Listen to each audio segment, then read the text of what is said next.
Muito bom dia a todos, graça e paz a todos. Eu quero começar aí pedindo desculpas, porque hoje eu levantei com dor de cabeça no corpo todo, né?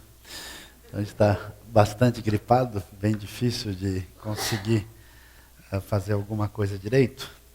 De qualquer forma, pela graça de Deus, nós vamos pensar hoje e refletir sobre um tema muito importante e valioso. Nós estamos no nosso mês de concentração na atenção sobre ensino, e o nosso tema hoje é política e fé, caminho do futuro ou da marcha ré.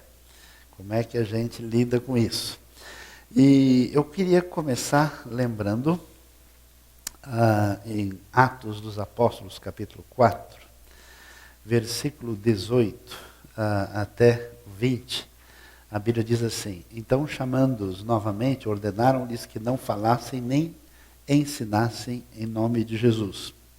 Mas Pedro e João responderam: julguem os senhores mesmos se é justo aos olhos de Deus obedecer aos senhores e não a Deus, pois não podemos deixar de falar do que vimos e ouvimos. E nós também podemos dar uma olhada em Deuteronômio 17, onde a lei nos diz, no versículo 16, esse rei, porém, não deverá adquirir muitos cavalos, nem fazer o povo voltar ao Egito para conseguir mais cavalos, porque o Senhor lhes disse, jamais voltem por esse caminho. Ele não deverá tomar para si muitas mulheres, se o fizer, desviará o seu coração, também não deverá acumular muita prata e muito ouro. Quando subir ao trono do seu reino, mandará fazer num rolo uma cópia da lei que está aos cuidados dos sacerdotes levitas para o seu próprio uso. Vamos até aqui, verso 18. Se tem uma coisa que tem complicado a cabeça de muita gente, é exatamente a relação do cristão, do membro da igreja, dos líderes, de pastores e outros, com a chamada questão política. E a pergunta que a gente precisa levantar é como é que, como bons seguidores de Jesus, a gente lida com essa questão, e parece muito importante. Aliás, nós já estamos aqui colocando uma entrada, um pequeno aperitivo, que na semana que vem nós teremos um evento especial junto com o nosso momento de celebração sobre este assunto. E como é que a gente lida com isso? Em primeiro lugar, chama a atenção quando a gente lê o Novo Testamento. Por quê? Porque sempre que a gente pensa numa mudança da sociedade, mudança de maneira favorável ou positiva, quase sempre a primeira ideia é que a gente precisa mexer naquilo que é considerado fundamental, que é a área da política e da economia. E é interessante que quando Jesus começa a anunciar o reino de Deus, Jesus, ainda que muita gente queira ler e entender Jesus a partir de um projeto puramente político, é muito difícil a gente perceber que a maneira como Jesus conduz o seu ensino é muito diferente do que aquilo que hoje a gente imagina que seria uma tentativa de uma mudança da sociedade a partir de um projeto que envolvesse o que a gente chama de mudança de estrutura. Inclusive, alguns estudiosos, e na minha opinião com razão, dizem que a grande decepção de Judas Iscariotes com Jesus possivelmente teria sido essa. Ele imaginava que Jesus, com tudo que ele era capaz, que ele tentaria realmente implantar o seu reino pelas forças previsíveis da época. E de repente, se Jesus tem uns comportamentos tão diferentes, manda mal o inimigo, cura gente romana, faz umas coisas assim fora da expectativa, e por isso a hipótese é que Judas disse: não, esse rapaz não vai a lugar nenhum. E diante disso, nós vamos ver uma ideia no Novo Testamento, que o foco maior para o benefício da sociedade, do ser humano, começa numa dimensão que não é uma dimensão de estrutura. Não é uma mudança de uma realidade à nossa volta, mas é uma mudança interna no indivíduo. Por isso, Jesus, quando vai falar das bem-aventuranças, fala de qualidades que envolvem a mudança da pessoa que encontra o reino de Deus e se submete a Cristo e tem ali o seu, assim como nós dizemos, o seu novo nascimento, a sua vida com Deus. Isso parte do pressuposto que o problema maior do ser humano não é a organização, vamos dizer, macro, abstrata ou geral. O problema está na dimensão interna, na decisão pessoal e particular de cada um. Se não for feita alguma mudança internamente, as mudanças externas, no final das contas, serão profundamente prejudicadas. Por isso, o Novo Testamento não apresenta uma proposta, como nós pensamos hoje, política propriamente dita. Não tem nenhuma proposta de Paulo dizendo, olha, meus queridos irmãos, orem para que a gente possa derrubar o imperador e colocar lá um governo cristão, porque, de fato, o mundo será cada vez melhor se o imperador for um imperador que aceitou a Jesus. Não existe nada disso. Aliás, o Novo Testamento ofende muita gente progressista, porque ele vai dizer aquilo que ninguém imaginaria que deveria dizer. Ele vai dizer coisas do tipo, obedeçam todas as autoridades. Vai dizer Romanos capítulo 13, porque não existe autoridade que não esteja lá a não ser pela permissão divina. Então vocês sejam bons cidadãos, vocês obedeçam à autoridade, e ainda diz coisas assim que a gente certamente assustaria, né? Os servos façam o favor de obedecer aos seus senhores. A ideia do Novo Testamento é que a mudança interna, através do conhecimento da graça e do amor incondicional de Deus, é capaz de atuar como força subversiva nos caminhos políticos dos seres humanos, a ponto de mudar o cenário de fato, e não somente a estrutura externa. Apesar disso, é muito interessante a gente observar que o Novo Testamento, enquanto mostra uma ideia de que os cristãos não tinham sido chamados para fazer uma proposta revolucionária no sentido que a gente aprendeu a entender essa palavra mais recentemente, o Novo Testamento tem uma atitude interessante quando ele mostra uma postura de que existe um reino de Deus, que Jesus é esse rei, e que esse reino, por fim, conquistará todos os povos e todas as nações. E vai dizer que Jesus, sim, é o Rei dos Reis. E se a gente lê, por exemplo, o livro do Apocalipse, a gente lê ele com bastante inocência, né? Porque a gente está falando de dragão, de profecia, do fim do mundo, a gente não se preocupa. Mas imagine só um romano, alguém lá da corte imperial de Roma, lendo esse texto, eles falariam, não, esse pessoal está de brincadeira, porque que história, quem é essa Babilônia que eles estão falando aqui? Que história é essa, né, que o reino desse mundo passou a ser do nosso Senhor e do seu Cristo, do seu ungido, do seu Messias, do seu rei? Então, num certo sentido, o Novo Testamento faz uma coisa interessante, que é uma proclamação de que toda organização desse mundo com um rei, que não deveria ser rei de fato, vai cair, e que um dia o reino passará a ser completo do Messias, mais cedo ou mais tarde, do Messias Jesus. Então, ao mesmo tempo em que existe uma proposta de que o cristão é sal da terra e luz do mundo, pela maneira como ele é servo de Jesus e muda esse mundo, há, ao mesmo tempo, uma atitude, num certo sentido, subversiva, onde há uma proclamação definida que todo reino que se levanta numa concorrência com o reino único e verdadeiro vai cair. E é interessante que, apesar de ser verdade que os cristãos deveriam respeitar as leis e serem submissos às autoridades, nós temos texto interessante como esse texto de Atos 4, quando diretamente, perante as autoridades de Jerusalém, Pedro e João recebem a ordem expressa: vocês não podem mais anunciar esse nome de Jesus aqui e causar confusão em Jerusalém. E eles respondem claramente: nós vamos continuar desobedecendo. Porque é mais importante obedecer a Deus do que aos homens, mostrando que esse cristianismo tão amoroso, num certo sentido tão submisso, ao mesmo tempo proclama, de uma certa forma meio subversiva, a vitória do reino de Deus, e estabelece uma hierarquia que deve ser considerada.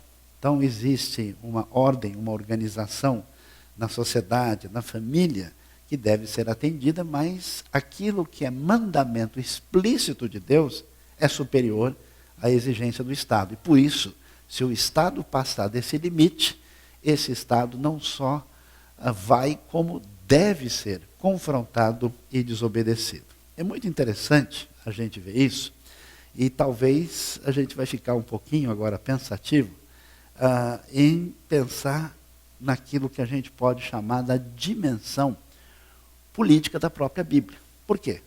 Porque a gente pensa, às vezes, que as coisas ligadas a Deus, a Cristo e a Bíblia têm a ver com uma dimensão apenas metafísica, apenas espiritual, que a gente cuida do espírito, né, e o corpo e as outras dimensões a gente lida no cotidiano da vida. A ideia da Bíblia não é essa, porque Deus não é só o Criador, não é só o sustentador, não é só o Deus bondoso, onisciente, onipotente, todo-poderoso.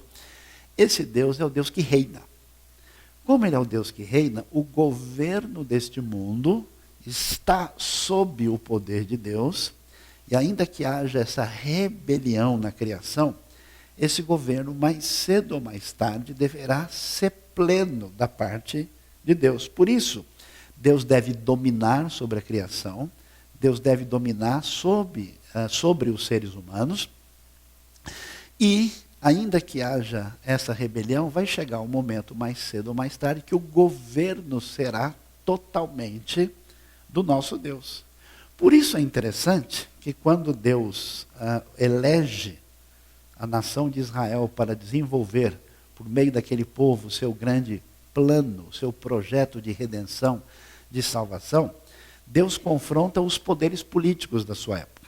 O grande poder político, teologicamente alicerçado, que era o Egito e os faraó, confronta, liberta o povo, e esse povo que vai viver sobre esse governo, essa dimensão divina, vai caminhar e vai ter, ainda que comece errado, vai ter um rei, e através desse rei, que é um protótipo desse governo divino pleno que vai se manifestar mais tarde, Deus faz aliança com Davi, e a promessa é que é em vão que as nações se revoltem e conspirem juntos contra o Senhor, o seu ungido, porque mais cedo ou mais tarde o Senhor vai reinar, e inclusive o Senhor dá risada, Ele se rirá e zombará deles quando tentam rejeitar o seu domínio e o seu governo.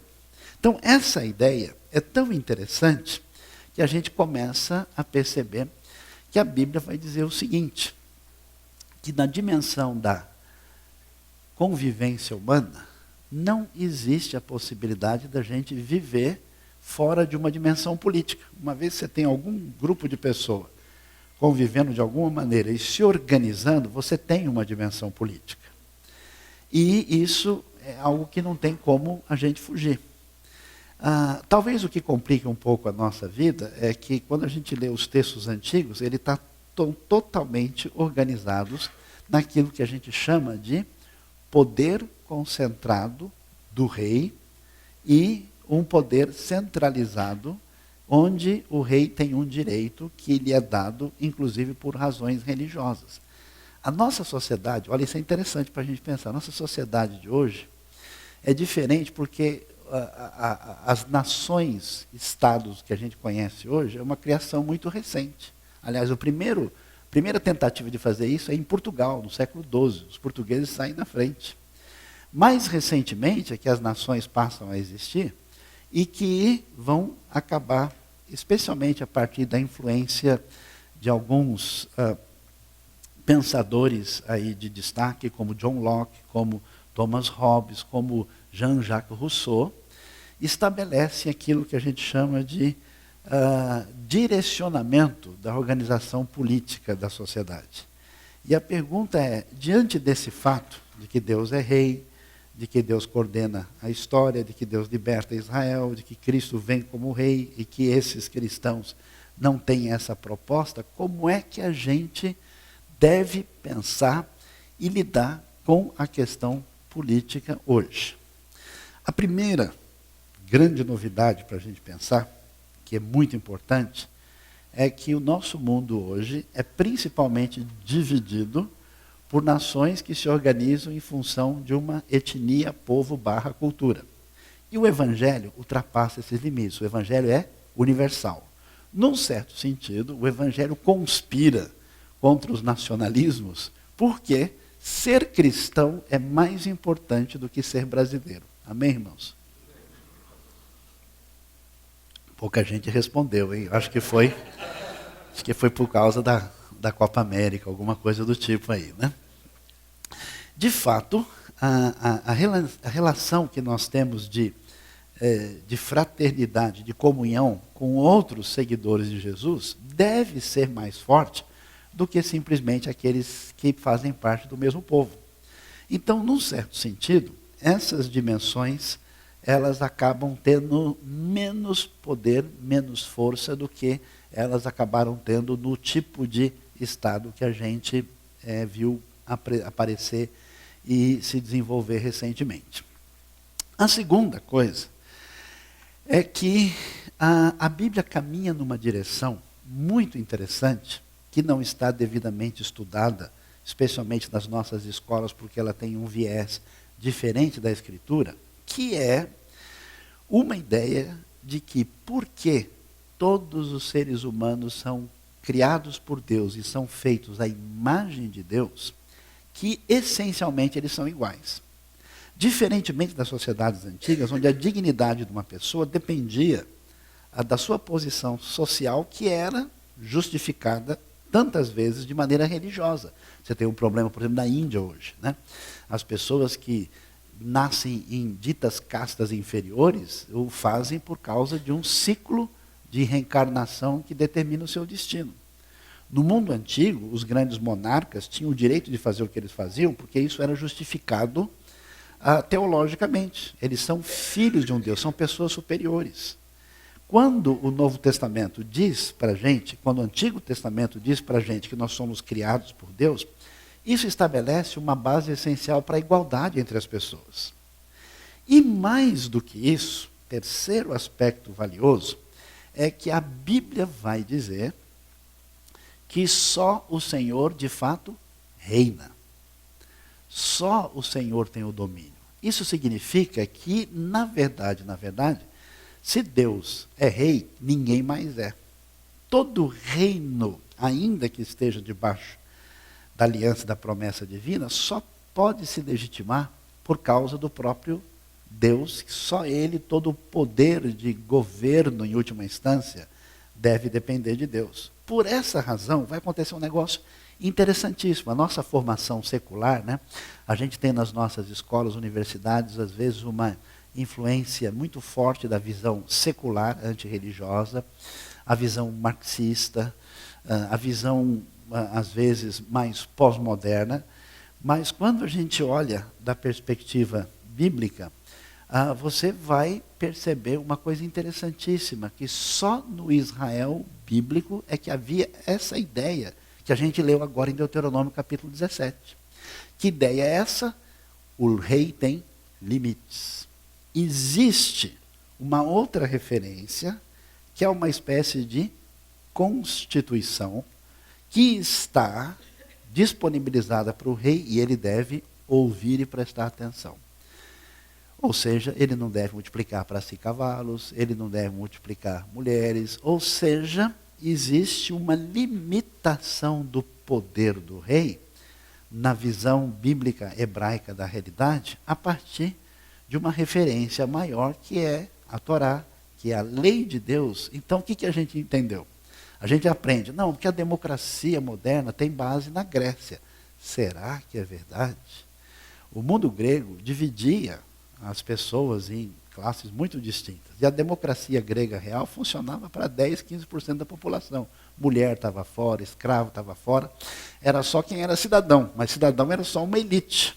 Esse pessoal tinha, de fato, o exercício democrático. O que a gente vai então descobrir?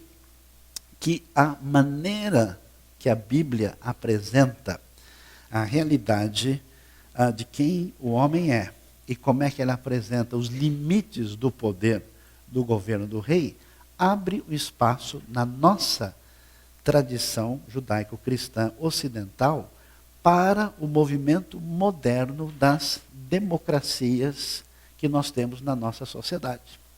E é interessante isso, porque a gente lê os profetas, né?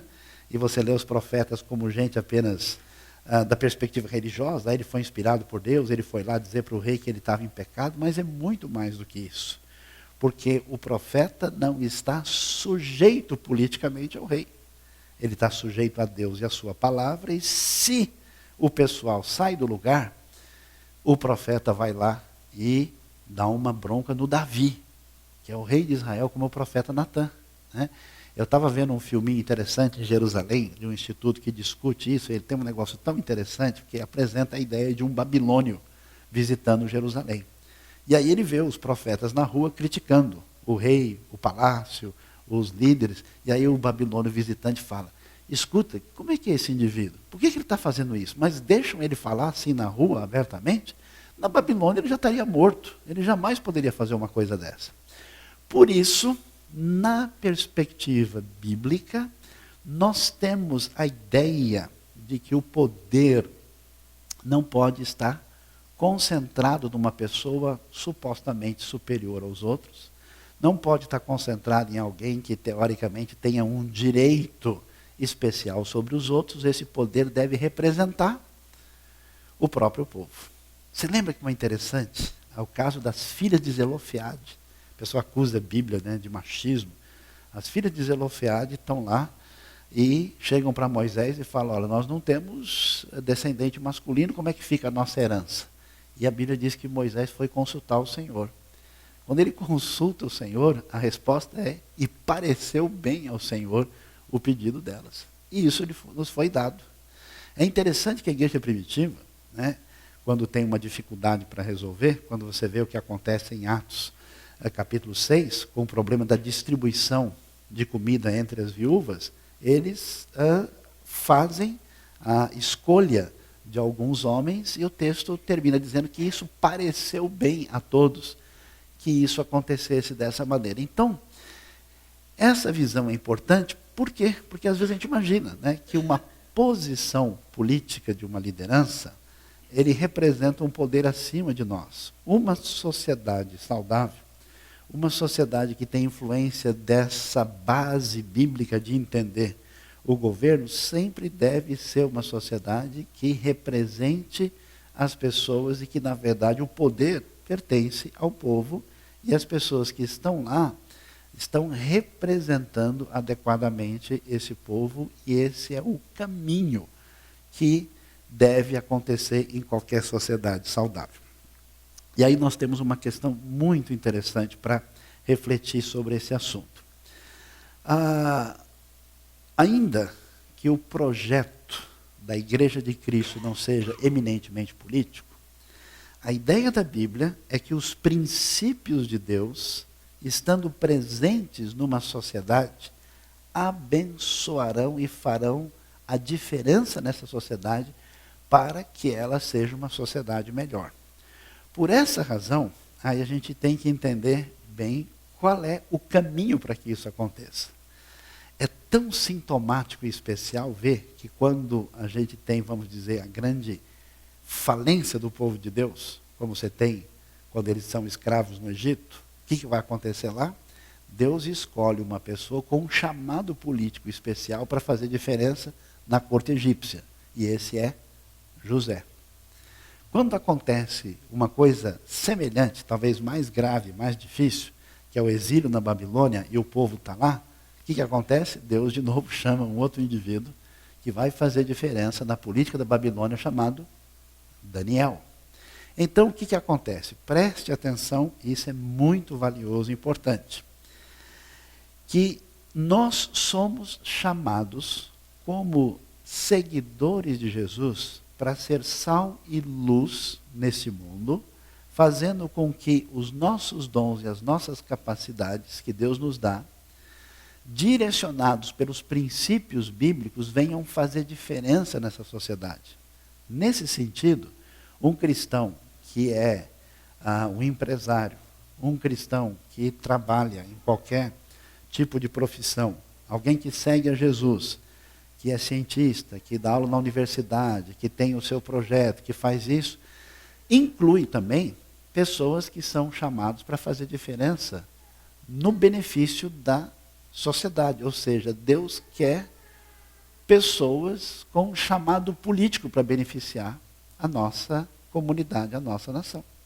Isso é extremamente valioso e importante no sentido de fazer com que a realidade dos princípios de Deus estejam presentes na realidade desse mundo a partir dessa influência benéfica dos ensinos de Cristo. A ideia não é que essas pessoas vão acumular poder, é que eles vão servir a Deus nessa função. Por isso que é interessante quando você lê o livro de Atos. O que acontece? Você vai ver um chefe militar importante como Cornélio se convertendo. E você não vê de jeito nenhum o apóstolo Pedro falando: bom, Cornélio, agora que você aceitou Jesus, e você está aqui na IBNU de Cesareia Marítima, né? Amém, irmãos? Quem foi abençoado? Deixa eu tomar um copo d'água aqui, né? Você vai fazer o seguinte: olha, esse negócio de ser militar, de ser centurião, isso não é muito espiritual. Você abandona tudo, vai fazer um curso de teologia, e agora você vai ser missionário, e você não pode mais ficar aí carregando a sua arma e tentando defender a nação, porque isso não é muito espiritual. De jeito nenhum.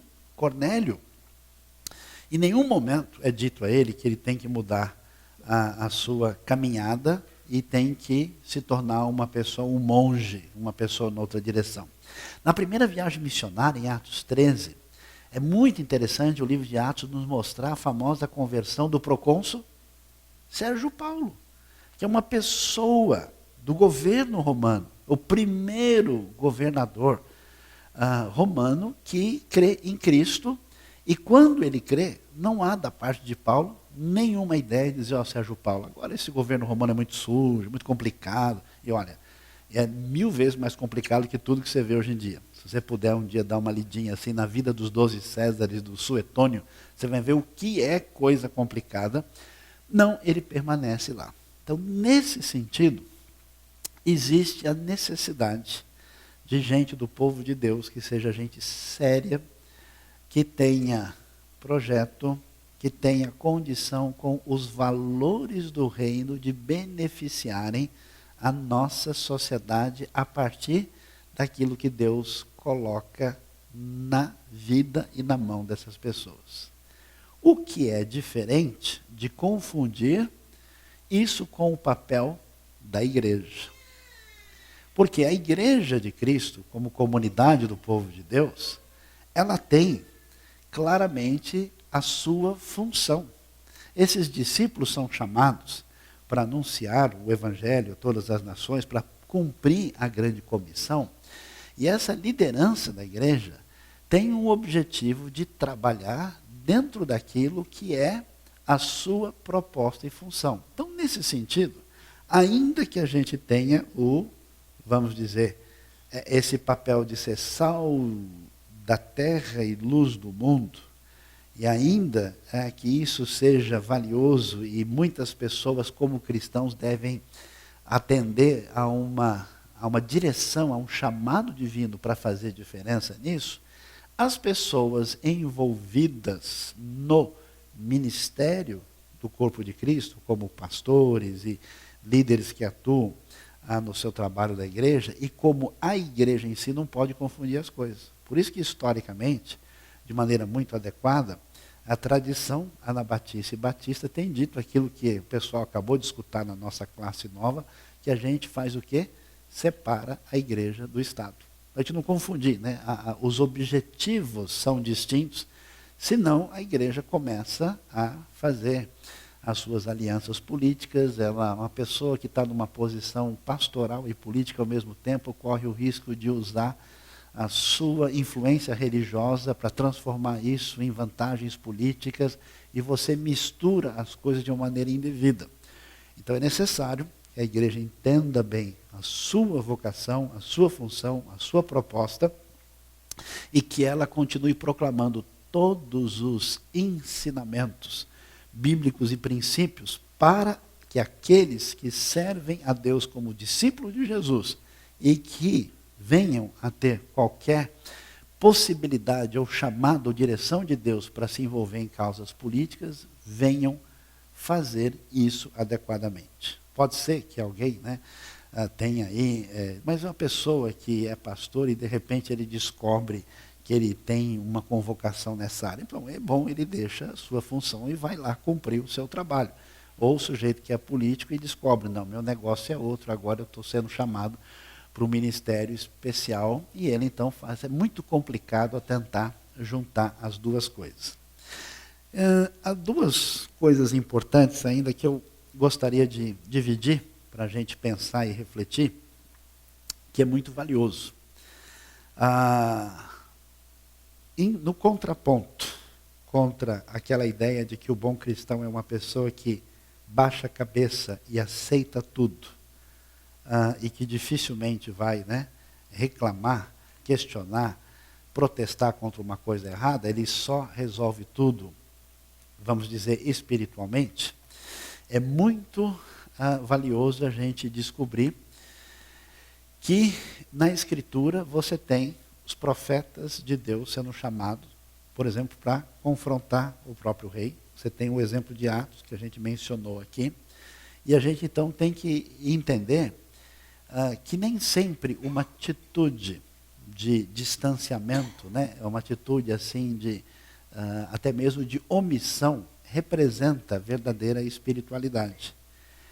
Diante disso, foi muito interessante observar o que alguns cristãos desenvolveram, e não quer dizer que isso seja uma proposta definitiva, é bom vocês saberem disso e pensarem por que essa questão é tão interessante. Tem um famoso estudioso de política cristã chamado Jacques Ellul, que chegou a ser prefeito de uma cidade na França, e ele desenvolveu uma coisa muito esquisita, vocês vão entender direito, está todo mundo sentado aí, que ele chamou de anarquia cristã. E por que ele chamou de anarquia? Ele disse o seguinte, que no final das contas, como os valores do reino de Deus confrontam o mundo à nossa volta, o objetivo último do povo de Deus não é tomar uma posição dessa ou daquela facção política. Não é se vender para a direita, para o centro ou para a esquerda. A ideia é que eles não reconheciam nenhum governo como legítimo de maneira definitiva, porque todo governo vai ter problema, vai ter defeito. E que o papel da comunidade cristã é sempre ficar de olho e pegar pesado quando fosse necessário. Nesse sentido, ele diz que, sendo sal da terra e luz do mundo, toda vez que o governo central, da esquerda, da direita, do meio, da ponta, de baixo, de cima, tal, surgisse no cenário, esse povo cristão tinha a responsabilidade de dizer, não, peraí, está faltando com a justiça aqui. Não, peraí, esse negócio vai comprometer o bem-estar das pessoas. Não, isso aqui vai ser um grande problema moral que vai atingir a todos nós. E ainda que a proposta dele seja um pouco radical, e não represente aquilo que a gente imagina, por exemplo, esse pessoal que segue essa proposta tem uma dificuldade de entender Romanos capítulo 13, que a gente tem que estar sujeito à autoridade, porque toda autoridade é instituída por Deus. Ainda que a proposta seja radical, é importante destacar, preste bem atenção nisso, que como cristãos nós temos todo o direito, dever e responsabilidade de botar a boca do trombone. Não é essa história, não, tem problema no governo, mas não pode misturar política com religião, então nenhum cristão tem que ficar reclamando. Não, você paga imposto como todo mundo, você quer uma sociedade saudável como todo mundo, a sua opinião, a nossa proposta, o nosso jeito de pensar, sempre marcado, claro, por uma atitude de não violência, deve ser apresentada de todas as formas para o benefício da sociedade. Uma omissão numa coisa séria também é algo de extrema responsabilidade. A segunda coisa que a gente precisa focalizar no nosso desfecho, e que talvez seja um pouco difícil para a nossa realidade brasileira, é a ideia que você vai acabar percebendo, a partir dos pressupostos cristãos, que a maneira como as pessoas são beneficiadas na sua vida depende principalmente da atitude delas, da tomada de decisão delas e da ação benéfica e marcada por misericórdia daqueles que estão próximos, onde a sociedade tem a possibilidade de desenvolver uma alteridade para ajudar o outro no momento mais difícil da vida. Diferente dessa proposta, o mundo antigo, o mundo totalitário, o mundo autoritário sempre desejou que a nossa caminhada política construísse um Estado cada vez maior e mais forte. Qual que é o problema? O problema é que quando você tem um Estado cada vez mais forte, mais poderoso, você tem uma concentração de poder e você ameaça cada vez mais a vida dos indivíduos, que em última instância é o que importa. E como a gente tem essa mentalidade que talvez tenha a ver com a nossa história, com o nosso colonialismo, com uma série de ideologias que influenciaram a nossa maneira de pensar, hoje é muito comum isso. Ah não, o pessoal não está aprendendo? É culpa do governo. Ah não, a coisa não está acontecendo, mas também o pessoal não faz nada, né? Ou seja, a ideia é que a nossa vida vai ser melhor quando alguém de uma instância superior vier cuidar da gente direitinho. É necessário, sim, que o Estado exista. É impossível ter uma organização sem a perspectiva de uma realidade política que dê origem àquilo que a gente chama de Estado.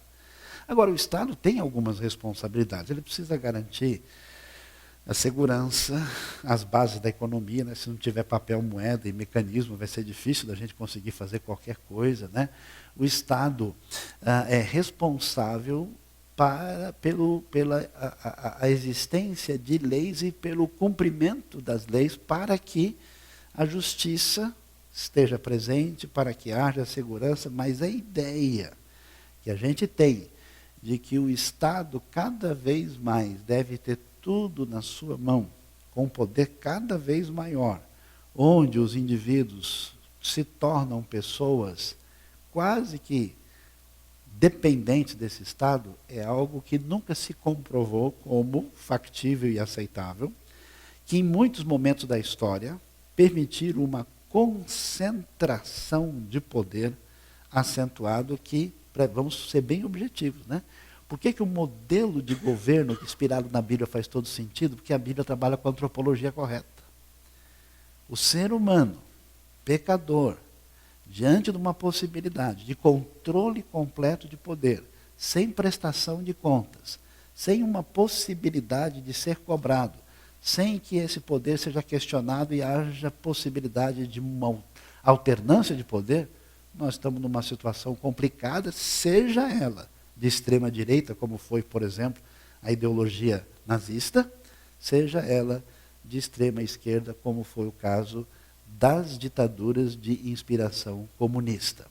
A ideia de liberdade, a ideia de justiça e a ideia de desenvolvimento econômico e social da comunidade, elas são importantes e precisam ser resguardadas para que a gente tenha uma cidade melhor, né? Uma sociedade melhor e a gente viva adequadamente. Como cristãos, nós somos responsáveis a pensar sobre isso, a nos posicionarmos com respeito a isso. Isso também faz parte da nossa espiritualidade e que Deus venha nos abençoar para que a gente tenha uma perspectiva não só adequada, mas importante para o benefício da construção daquilo que afeta a nossa família, as nossas famílias, as nossas comunidades e o nosso país.